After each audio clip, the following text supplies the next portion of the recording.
महापालिकेसाठी उमेदवारी अर्ज मागे घेण्याची मुदत संपली। राज्यभरात महायुतीचे एकूण 57 तर एकट्या कल्याण डोंबिवलीमध्ये 21 नगरसेवक बिनविरोध। केडीएमसीमध्ये भाजप महापालिकेसाठी उमेदवारी अर्ज मागे घेण्याची मुदत संपली। राज्यभरात महायुतीचे एकूण 57 तर एकट्या कल्याण डोंबिवलीमध्ये 21 नगरसेवक बिनविरोध। केडीएमसीमध्ये भाजप महापालिकेसाठी उमेदवारी अर्ज मागे घेण्याची मुदत संपली। राज्यभरात महायुतीचे एकूण 57 तर एकट्या कल्याण डोंबिवलीमध्ये 21 नगरसेवक बिनविरोध। केडीएमसीमध्ये भाजप महापालिकेसाठी उमेदवारी अर्ज मागे घेण्याची मुदत संपली। राज्यभरात महायुतीचे एकूण 57 तर एकट्या कल्याण डोंबिवलीमध्ये 21 नगरसेवक बिनविरोध। केडीएमसीमध्ये भाजप महापालिकेसाठी उमेदवारी अर्ज मागे घेण्याची मुदत संपली। राज्यभरात महायुतीचे एकूण 57 तर एकट्या कल्याण डोंबिवलीमध्ये 21 नगरसेवक बिनविरोध। केडीएमसीमध्ये भाजप महापालिकेसाठी उमेदवारी अर्ज मागे घेण्याची मुदत संपली। राज्यभरात महायुतीचे एकूण 57 तर एकट्या कल्याण डोंबिवलीमध्ये 21 नगरसेवक बिनविरोध। केडीएमसीमध्ये भाजपचे 15 तर शिवसेनेचे 6 उमेदवार विजयी। मुंबईमध्ये उमेदवारांची बंडखोरी थोपवण्यात भाजपला यश। 22 पैकी आता केवळ 6 जण बंडखोरीवर ठाम। भाजप वरिष्ठांच्या शिष्टाईमुळे बहुतांश बंडखोरांची तलवार म्यान। भाजपमधील बंडखोरी शमवण्यासाठी थेट मुख्यमंत्री मैदानात। 2 दिवस स्वतः उमेदवारांशी फोनवर संवाद साधला। अर्ज मागे घेण्याच्या शेवटच्या क्षणापर्यंत मनधरणीचे प्रयत्न। नाशिकमध्ये भाजपच्या बंडखोर उमेदवाराला कार्यकर्त्यांनी घरात कोंडलं। अपक्ष उमेदवारी अर्ज माघारी घेऊ नये म्हणून घरामध्ये बंद केलं। घोषणाबाजी करत निष्ठावंत कार्यकर्त्यांना डावलल्याचा आरोप।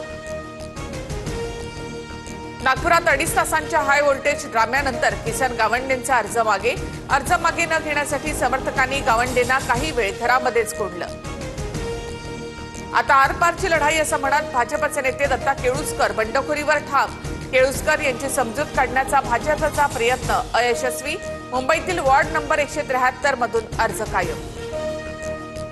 नागपुरात विनायक डेहनकरांची बंडखोरी। अपक्ष अर्ज भरल्यामुळे भाजपच्या अर्चना डेहनकर यांचे पतीचे घर सोडून भावाच्या घरी। माजी महापौर अर्चना डेहनकर माहेरी जाऊन भाजपचा प्रचार करणार। शिवसेना पक्षाचाच एबी फॉर्म घेणाऱ्या उद्धव कांबळेंची निवडणुकीतून माघार। उपमुख्यमंत्री शिंदेंनी अन्याय होऊ देणार नाही असं आश्वासन दिलं। अर्ज माघारीनंतर उद्धव कांबळेंची प्रतिक्रिया।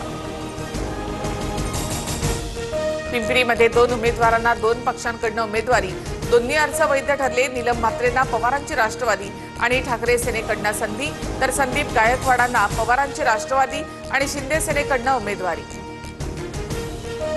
सोलापुरात अर्ज माघारी घेताना पुन्हा गोंधळ। भाजप उमेदवार राजू पाटील आणि शिवसेनेचे उमेदवार सुरेश पाटील यांच्या समर्थकांमध्ये हुज्जत। भाजप उमेदवाराची पोलिसांसोबत बाचाबाची। पुणे आणि पिंपरी चिंचवडमध्ये दोन्ही राष्ट्रवादींची लढाई थेट भाजपच्या विरोधात। अनौपचारिक गप्पांमध्ये अजित पवारांचं विधान। पालिका निवडणुकांसाठी अजितदादांकडून जोरदार नियोजन। उद्धव ठाकरे आणि राज ठाकरे यांची पहिली संयुक्त मुलाखत होणार। संजय राऊत आणि महेश मांजरेकर मुलाखत घेणार।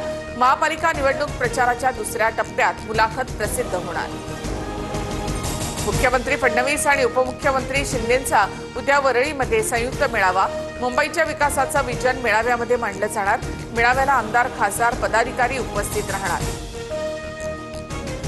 आदित्य ठाकरे आणि अमित ठाकरेंचा मुंबईसाठी जाहीरनामा।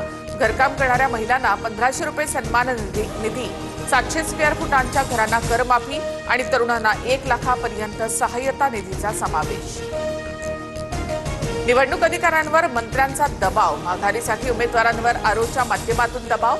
संजय राऊतांचा आरोप तर स्वतःचं अस्तित्व टिकवण्यासाठी राऊतांचे आरोप। राहुल नार्वेकरांची टीका।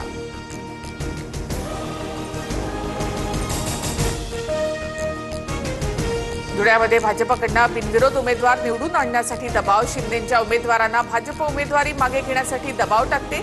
शिंदेंच्या शिवसेनेच्या उमेदवार पार्वती जोगी यांचा आरोप। मराठी ही आमची मानवी मूल्यांची भाषा। चंद्रसूर्य असेपर्यंत मराठी भाषेवरील अभिमान कायम राहणार। 99व्या अखिल भारतीय मराठी साहित्य संमेलनातून मुख्यमंत्री फडणवीसांचं वक्तव्य। KKR मधून बांगलादेशी खेळाडूंना दूर ठेवा। राज्य अल्पसंख्याक आयोगाचे अध्यक्ष प्यारे खान यांचं शाहरुख खानला पत्र। देशातील पहिली वंदे भारत स्लीपर ट्रेन कोलकाता ते गुवाहाटी धावणार. पंतप्रधान मोदी वंदे भारत स्लीपर ट्रेनला हिरवा झेंडा दाखवणार. यूटीएस मोबाईल ॲपवरील पास काढण्याची सुविधा रेल्वे प्रशासनाकडून कायमस्वरूपी बंद. यापुढे रेल वन ॲपवरूनच नवीन मासिक पास काढावा लागणार. नववर्षाच्या पहिल्याच दिवशी साई चरणी 80 लाखांचा हिरेजडित सोन्याचा मुकुट अर्पण. हरियाणामधील साई भक्त प्रदीप मोहंतींकडून दान.